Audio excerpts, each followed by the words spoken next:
Shalom everyone, and thank you for joining me in the study of Parashat Vayigash. Today I would like to try and see the importance of an opening statement. We will try to analyze the conversation that Judah had with Joseph.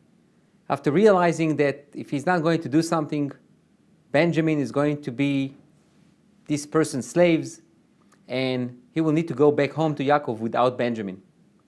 So let's see this first statement, the opening statement that Yehuda says to Yosef. Vayigash elav Yehuda, Vayomer.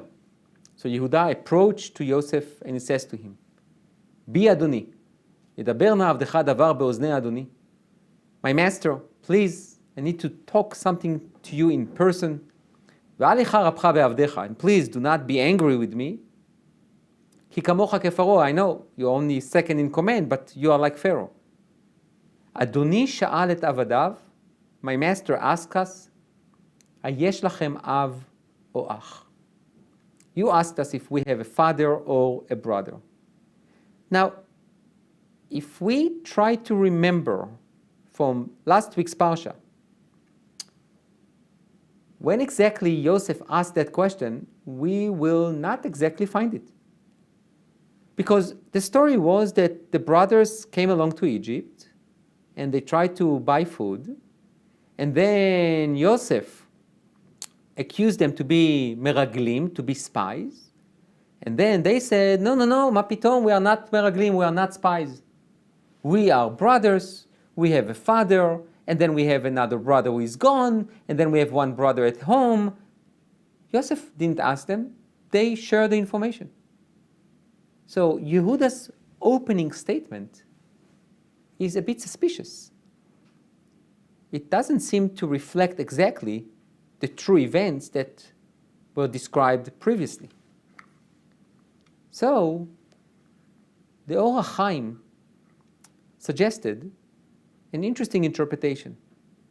He says, Adoni sha'al et avadav, my master asked his servants, meaning us, Yehuda and the brothers, פירוש, לא הייתה שאלת אדם לכיוצא בו, שיוכל למנוע התשובה ממנו, אלא כי הייתה מאת אדוני לעבדיו, וכיוון שכן בהכרח לאמר לך אמיתתן של דברים.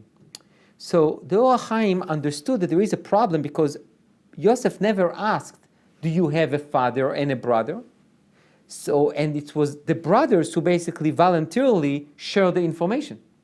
So in order not to suggest that Yehuda lied, the Or HaChaim suggested that Yehuda says to Yosef, you in a way pushed us to reveal more information because you accused us to be meraglim, to be spies.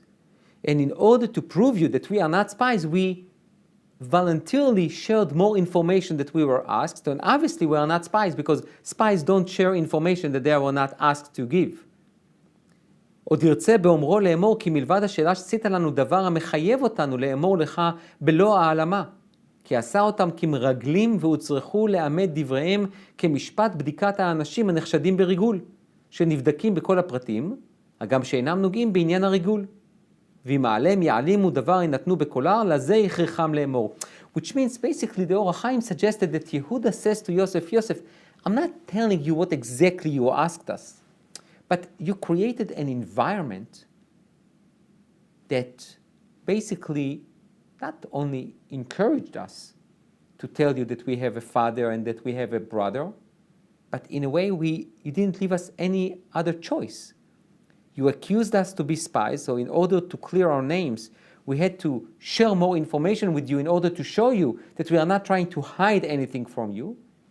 And also the way you asked us the questions and the way you cornered us, we had to tell you. And now, says Yehuda to Yosef, I'm completing the sentence. So now, because of that, you are taking advantage on us. And you caused us to create tremendous suffering to our father and to bring our brother. So in a way, Yehuda's opening statement to Yosef was maybe not accurate in terms of exactly the sequence of events and exactly the details, but it was a very strong opening statement, basically accusing Joseph for staging this entire story. Because if you would not talk to us, like you probably didn't talk to any of the other people who came to Egypt to buy food, you just talked to us. You found interest in us. You stage everything. If you will not talk to us, you will not know that we have a father, that we have a brother, and therefore you will not ask us to bring our brother. So this entire thing is because of you, Yosef. So in a way, Yehuda is saying that by not saying it, but he is saying it. It's your fault. You brought us to this time. You brought us to this position. You need to try to find out a way to let us go. So it seems to be that Yehuda chose to have his opening statement in a very, I would say, flexible way that it can be interpreted in different ways. It can be, that was your question, or it might be, this is not exactly your question, but that was always your intent, and in a way to shift the blame from them to Yosef. When we think about opening statements, we know that opening statements has tremendous power. We all, I think, can remember A Tale of Two Cities by Charles Dickens and his opening statement. It was the best of times, it was the worst of times. Meaning opening statement definitely has an impact. And if I just say Tale of Two Cities, most of us will probably going to quote this opening statement because it's intriguing. What do you mean it was the best of time and at the same time it was the worst of times? That's what Yehuda in a way is trying to tell Yosef. You asked us about the father and our brother. What did you want? What is the trigger here? What do we miss? Another opening statement that we should all remember is the opening statement of Gideon Hausner at the court when Eichmann, Yimach Shmo, was on trial here in Israel.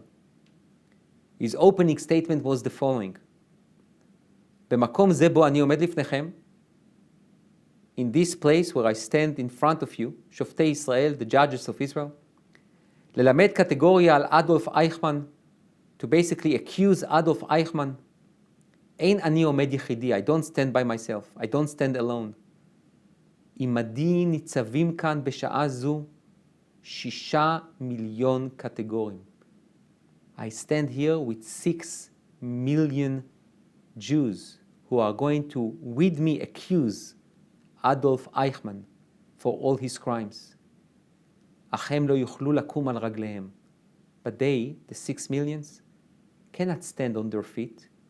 לשלוח אצבע מרשיעה כלפי תא הזכוכית, to point their finger on this person, on this man who is behind this glass, ולזעוק כלפי היושב שם, and to cry out against him and to accuse him, אני מאשים, I accuse you of being the one who sent so many of my brothers and sisters to their death.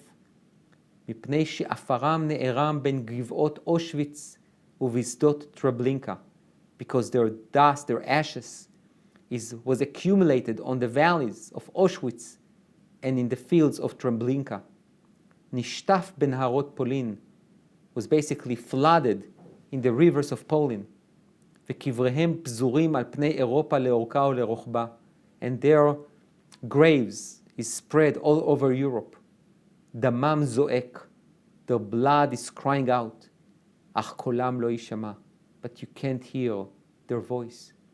אהיה על כן, and therefore, because they don't have a voice, אהיה אני להם לפה. I am going to be their voice. I am going to express their suffering. ואגיד בשמם, and I will say on their behalf, את כתב האישום הנורא, my accusation against Adolf Eichmann. This is a classic opening statement. Mr. Hausner basically says it's not me. It's not only me accusing him. I'm accusing him on behalf of 6 million Jews who cannot stand here because of this man.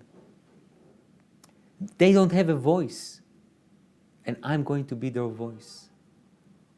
I brought this statement in order to show you how powerful is an opening statement. When we talk about rhetorics, when we talk about trying to send a message, trying to catch the crowd attention, the first sentence must be a strong one, something that creates curiosity, that creates some kind of a trigger for the crowd to listen, to say, you know what, I want to listen to what he or she has to say. There's something interesting going on here. So in a way, Yehuda, in his opening statement, perhaps followed this pattern, and he's saying, Adoni sha'al et avadav vayesh lachem av o ach. He immediately shifts the blame on Adoni, on my master, which means it's you, Yosef. And if Yosef remembers correctly, he can ask himself, Rega, wait 1 second, I never asked the question. And now he needs to think what exactly this person, Yehuda, meant when he says, Adoni sha'al et avadav. So in terms of the rhetorics, in terms of the way of speech, Yehuda is doing a wonderful job. But let's talk a little bit about the content. The Ramban takes Yehuda's speech and tries to analyze it. And he asks a few good questions. He says the following. לא ידעתי טעם לאריכות דברי יהודה בסיפור מה שהיה כבר ביניהם. So the Ramban challenges Yehuda's speech not only from the perspective of accuracy, but also from the perspective of length. Why do you need to repeat the story that is a well-known story? Yehuda does not talk to a foreign judge. He doesn't talk to Pharaoh, he talks to Joseph. Joseph knows the story. He was definitely part of it. So why do you need to repeat, and the Torah, to repeat a long story? The Torah sometimes is so stingy with stories and words and halachot. And here, long story. ומה שאמרו רבותינו ז"ל, and what our sages said in Bereshit Rabbah, in the Midrash, וכי זוהי שימת עין שאמרת לשום עינך עליו, אינה טענה. כי המושל שיצווה להביא אדם לפניו, לא יעשה על מנת לפתור אותו מן הרעות שיעשה. וכל שכן הגניבה שיגנוב מבית המלך הגביע אשר ישתה בו. So the Ramban says, you know what? Maybe Yehuda had a long speech because of the following. So now let's go back a little bit to last week's Parasha. When Yosef asked the brothers to bring Benjamin, he says, Ve'asima eini alav, which means, I would like to look at him. I would like to meet him, which can be interpreted in a very favorable way. I just would like to meet this guy. I met all of you, now I want to meet your brother. And in a way, Yehuda says to him, he tells him the entire story, basically telling Yosef, it was your idea to bring him here. So why do you want to keep him here? We did what you asked, we brought him, you talked to him, and now let him go.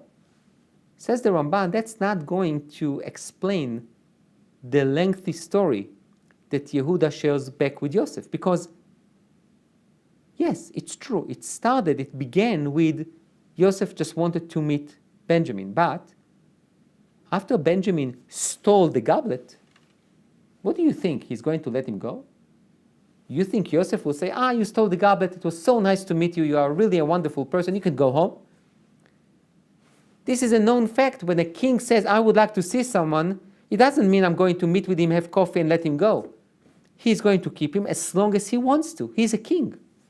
So what exactly Yehuda wants to accomplish? And also, says the Ramban, Umitchila, כבר שם עינו עליו לטובה, וקרא לו שלום בדבר אלוקים יחונך בני, ועשה לכולם לכבודו משתה לפניו בבית המלכות, והרבה מסעות להם, ונתן להם בר כאשר יאכלו שאת יותר מן הכסף שהביאו לו, כאשר פירשתי, ומה לעשות לו? And also, says Ramban, what do you want from Joseph? He says to the brothers, bring Benjamin, and I would like to meet with him and look at him favorably, and that's what he did. When Benjamin came, he says to him, Elokim yechoncha bni, God should have grace upon you. Wonderful. Then he made a meal with the brothers and Benjamin. Wonderful. Then he gave them gifts. He gave Benjamin even more. Wonderful. Then he filled up their sack bags with a lot of wheat and barley and their money. Wonderful. So what do you want from Joseph? It's all Benjamin's fault. He was the one to steal the goblet. So what do you want from Joseph? What do you want to accomplish, Yehuda? Good questions. So the Ramban is basically asking, A, from the perspective of length, it's too long. B, it's not accurate. C, you can't accomplish anything by doing so, because whatever you want to accuse Joseph in, Joseph is blameless. Joseph did everything he said. If Benjamin will not steal, let alone that Joseph put the goblet in his bag, but based on the facts, if Benjamin will not steal the goblet, everything will be fine. Joseph will do exactly what he said he will. So the Ramban is obviously struggling with Yehuda's speech. And therefore he suggested the following. ואשר יראה לי על דרך הפשט, שאינם רק תחנונים להעיר רחמיו. He says Yehuda's main goal in his speech was basically to awaken and to trigger mercy and compassion from Joseph's end. Yehuda understood that logically he can't convince Joseph to let Benjamin go. He aimed the entire speech to basically infiltrate Joseph's heart. Why? כי חשב יהודה כי האלוקים הוא ירא כאשר אמר לו. Why would you think that Yehuda would think that Joseph will have compassion on them? Because Joseph himself said to the brothers, את האלוקים אני ירא. I'm a God-fearing person. And if you are a God-fearing person, you should also have mercy and compassion. So, how do you do that? וכאשר נהג עמהם חמלה כי ירא חטא לנחם אותם על הצער שעשה להם, וזה עניין הסיפור. So now the Ramban is going to try to highlight where in that speech, in that story, Yehuda is basically trying to besiege Joseph's mercy. אמר לו, so Yehuda says to Joseph, אנחנו באונס הגדנו באחינו זה מפני שאלת אדוני. We are the ones who told you about our brother, but it was only done because you asked us. It's true, you accused us to be spies, and then we told you, no, we are not spies, but it was you. That's one. ולא הודינו גם כן להורידו לפניך כמצוותך הראשונה, רק אמרנו כי לא יוכל הנער לעזוב את אביו. And we told you, when you asked to bring him, we told you we can't. Because we can't separate Benjamin from Yaakov. Yaakov will not allow it. After one experience that one of his sons is gone, he's not going to go for it. אבל בנפשנו נביא אותו מפני זלעפות רעב, כי אמרת לא תוסיפון לראות פניי. But you, Joseph, you didn't leave us any choice. You told us, I heard you. You said that you cannot separate Benjamin from his father, but if you want food, you need to bring Benjamin, which means you, Joseph, you didn't listen to what we told you. you demanded that in exchange of food, we need to bring Benjamin. לא רצה אבינו לשמוע עד היותנו כולנו בסכנה לשוב לשבור מעט אוכל. So Yehuda says to Joseph, and this is the entire story, says to him, look, we told our father what you told us, and our father says, no way, I'm not letting Benjamin go. And we had to wait until everyone was starving, and then I went to my father and told him, look, if we don't bring Benjamin down to Egypt, we will all starve to death. So basically, you have no choice. ואז הודה בפחד ובדאגה. So then Yaakov, after he realized that if he will not let Benjamin go, we will all, the entire family is going to die out of starvation. So he admitted and he understood, so he let Benjamin go. But he was terrified to do so. ועתה, and now, כראותו כי אין הנער ימות בנפש מרה. And now, if we go back home without Benjamin, if he see a group without Benjamin, Yaakov will die immediately. ולכן, and therefore, תיפול נא תחינתי לפניך לרחם עלינו ועל הזקן.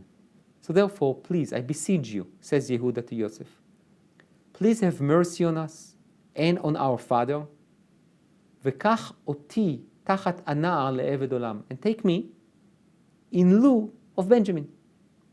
כי טוב אני ממנו, I'm stronger than him, I'm better than him. ולך תהיה צדקה, and you will be a righteous person. וזה טעם כל הפרשה. And this is the reason for this entire long story. This is a very interesting interpretation.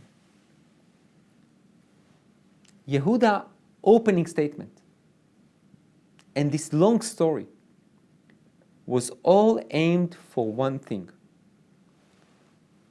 to create an environment that Joseph must show his compassion. And why is that? In a way, what Yehuda says to Joseph, he says, look, you asked to bring Benjamin, despite the fact that we told you we can't. You insisted. You caused a tremendous rift between us and our father. And you know what? If you have anything against us, I understand. Or maybe I'm not, but I can't tell you not. But why are you after our father? If you will keep Benjamin here, and you know what? He might deserve it because he stole your silver goblet. But the consequences of it will be the death of our father. That's not tzedek, that's not right, that's not just. Our father has nothing to do with our situation. It's really between you and us. So, in order for you not to do something that is unjust, let Benjamin go. You want a slave? You want someone to pay for his crime? I'll do it. Let Benjamin go so our father will be alive. In a way, Yehuda does not let Yosef to have any way to escape the decision, should I show mercy or not? Which means basically what Yehuda does, which is in a brilliant way, basically says to Yosef, you have one choice. The death of my father, who is not involved here, because you want Benjamin, or you want a slave, take me, let Benjamin go, and let my father be alive. And Yosef needs to make a decision. He needs to show compassion or not. So, what would he do? We know, because we know the story, that after Yehuda's speech, Yosef could not bear the thought that he will be the reason for the death of his father. And then he revealed himself. In a way, Yehuda knew exactly how to infiltrate and penetrate Yosef's heart. The Chizkuni look at the story and he says, Adoni Sha'al, when Yehuda began his opening statement with, my master asked us about our father and brother, says the Chizkuni, Lo matzinu shesha'al ze. You look at the narrative, you can't find this question. אלא יש לנו לומר ששאל להם כי איך ימלאנו ליבו להוציא שקרים עליו בפניו. והוא שנאמר למעלה, שאול שאל האיש לנו ולמולדתנו. Meaning Yehuda does not say that you asked us, but really, אלא יש לנו לומר ששאל להם כי איך ימלאנו לבו להוציא שקרים עליו בפניו. He says, you don't find it in the narrative, but probably he asked. Meaning the Chizkuni says that Yehuda in his story, he does not just repeat what happened before, he also adds other things that were omitted before. And he proves it by saying that when the brothers came along later, the first time, came back from Egypt and told Yaakov all the story, they told Yaakov, Shaol sha'al ha'ish lanu velemoladatenu, that this person asked about our family and everything else. Which means, according to the Chizkuni, unlike the Ramban, for example, the Chizkuni couldn't believe that this question was not mentioned. He says it just was not written. But Yosef did ask. So in a way, the Chizkuni says, look, when Yehuda says to Yosef, you asked us, he basically says to Yosef, I know you have a hidden agenda. You know what? I asked other people. You never asked them where are they from. You just took their money, gave them wheat and barley and whatever else, and that's it. Only us. What do you have against us? In a way, I would like to suggest that the Chizkuni, unlike the Ramban talks about what? Beseeching Yosef and trying to appeal to his compassion. Chizkuni said something else. In a way, Yehuda says in a very, I would say maybe nicer way, you are a liar. You have something against us, Yosef. You accused us of something. You have a hidden agenda, and I am here to try to find out. You're not going to fool me. There is something wrong with you, and I need to understand why. You need to tell me. Yehuda, in a way, comes from a position of power, not beseeching mercy and trying to get mercy and compassion. He's coming as a strong person and says, Adoni sha'al et avadav ve'yesh lachem av o ach. We told you, but you ask. Why did you ask? The Rashbam also goes along the same lines and says, Ata garamta lanu le'avio hena. You caused us to bring him here. V'chulinhu lecha le'akvo. Which means you are the reason why Benjamin is here, and therefore it's almost like sacrilegious for you to keep him here. Because we told you already that the fate of Yaakov depends on Benjamin's fate. You brought him here, you need to let him go. Again, more of a powerful position. So, how did it end? What can we know about the effect of this speech? So take a look at the Midrash. Our sages in Bereshit Rabbah says the following, Adoni sha'al et avadav. My master asked his servants. Amar lo, so Yehuda says to Yosef, and that's very similar to what the Chizkuni said. Mitchila bata aleinu ba'alila. At the beginning, for the first time you saw us, you had something against us. כמה מדינות ירדו למצרים לשבור אוכל ולא שאלת אחד מהם? How many people came here to Egypt to ask for food? They came from India, they came from Syria, they came from Iran, they came from Israel, they came from all over the place. Did you ask any of them where are they from and what do they do here? No. You took their money and you gave them in exchange food. Shema bitcha banu likach? What? Do we want to get married with you that you need to know about our family? Or אתה סבור לישא את אחותנו, you want to marry our sister that you are asking about our family? אף על פי כן לא כיסינו ממך. And even though we have no agenda, you probably have one, but we still didn't cover anything. We could lie to you. We could say, no, we are only 10 brothers. That's it. You will never know. But we were open with you. אמר לו, אני רואה בך שפתית אתה. יש באחיך פתית כמותך. So Joseph says to him, oh, I see that you are a talker. Maybe there is another one who is a talker among your brothers. אמר לו, כל זאת שאתה רואה, אני ערפתי אותו. So Yehuda says to Joseph, yes, it might be that Benjamin is also a talker, or maybe someone who can take the goblet, but I guaranteed his safety. And therefore, I'm going to bring him home. אמר לו, so Joseph says to Yehuda, מפני מה לא עשית כן את אחיך כשמכרת אותו לישמעאלים ב-20 כסף, וציערת את אביך הזקן ואמרת לו טרוף טורף יוסף. This is horrible. Joseph says to Yehuda, you guaranteed him? There was another brother that not only that you didn't guarantee him and you didn't keep him safe, you sold him for nothing, for 20 shekels. And you caused tremendous pain to your father, and you expect me not to cause suffering and pain to your father? You didn't care.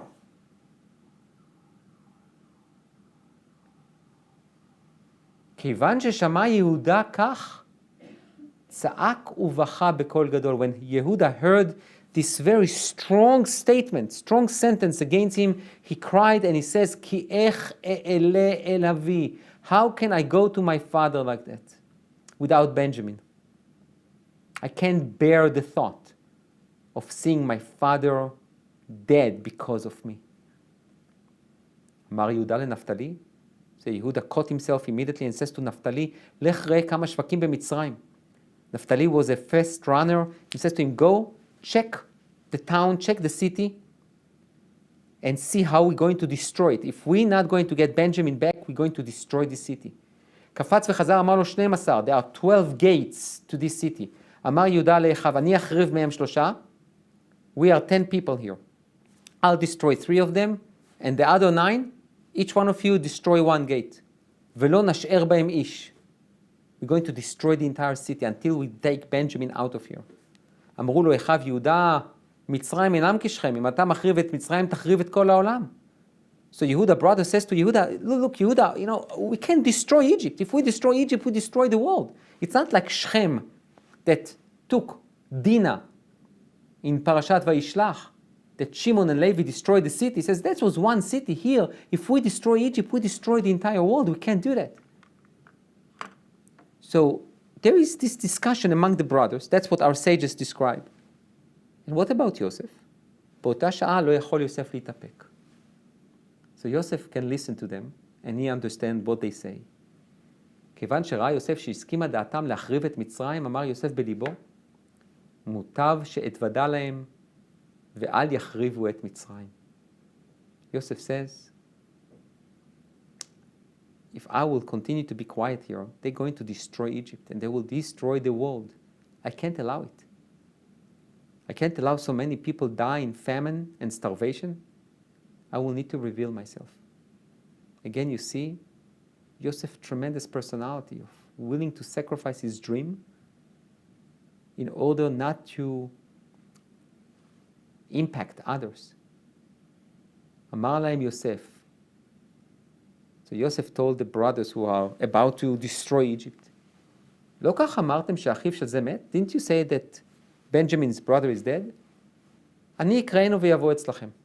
I'll call him and he will come. והיה קורא יוסף בן יעקב, בוא אצלי. יוסף בן יעקב, בוא אצלי. So Yosef starts saying, oh, Yosef, the son of Jacob, come here. Yosef, the son of Jacob, come here. והיו מסתכלים בארבע פינות הבית, so the brothers are like, they don't know what to do with themselves, so they are looking here and there. אמר להם, מה אתם רואים?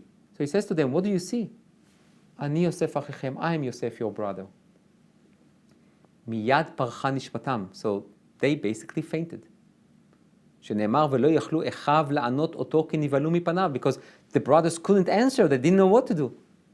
ולא האמינו לו, and they didn't believe him that he is Yosef. עד שפרע עצמו והראה להם המילה, so he showed them that he is circumcised. Now this is an interesting midrash from so many reasons. But I would like to focus on one.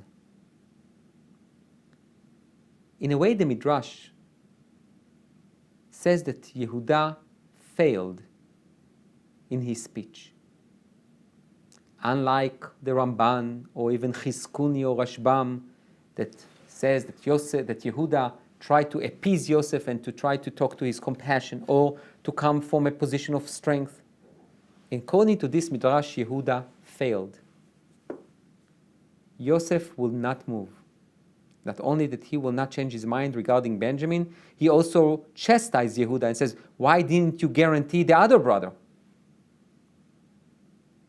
Joseph changed his mind only when he realized that Yehuda is that serious to take Benjamin with him, even on the expense of destroying Egypt and probably jeopardizing the entire future of the world. When Joseph saw that the brothers are serious, so serious and so dedicated for Benjamin to bring him home, and they don't want to repeat the same mistake and cause so much suffering and pain to Yaakov, then he says, you know what? This is time, or the time has come to reveal myself. So it was not so much about the opening statement of Yehuda, but it's about his actions. So if last week we spoke about Joseph's personality in terms of how did he react to the past and the future, now we are talking about Joseph's decision. When Joseph decided to reveal himself, in a way, he knowingly gave up at least part of his second dream. First and foremost, it's because Yehuda already becomes the leader of the family. And B, Yaakov is not going to bow down to Yosef as a king. But Yosef did it because of his unwavering commitment to the idea that he will not afflict others. In a way, Yosef does what his mom did, giving up his future for her sister, giving up his future for his brothers. Yosef, I think, is being revealed here in its utmost glory, according to the Midrash. When he saw that the world is going to be at risk, he decided, I'm going to reveal myself and give up a little bit of my dream. Yosef has complicated personality and complicated life. For now, he's going to be the one to sustain the family, to bring the family down to Egypt, and to start fulfilling the covenant between the parts.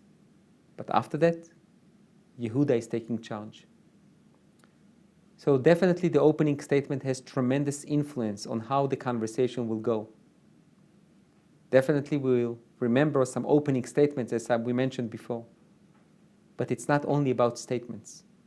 It's also about actions. And it's also about making decisions, not only for your own sake, but putting sometimes someone else in front of you. Shabbat Shalom.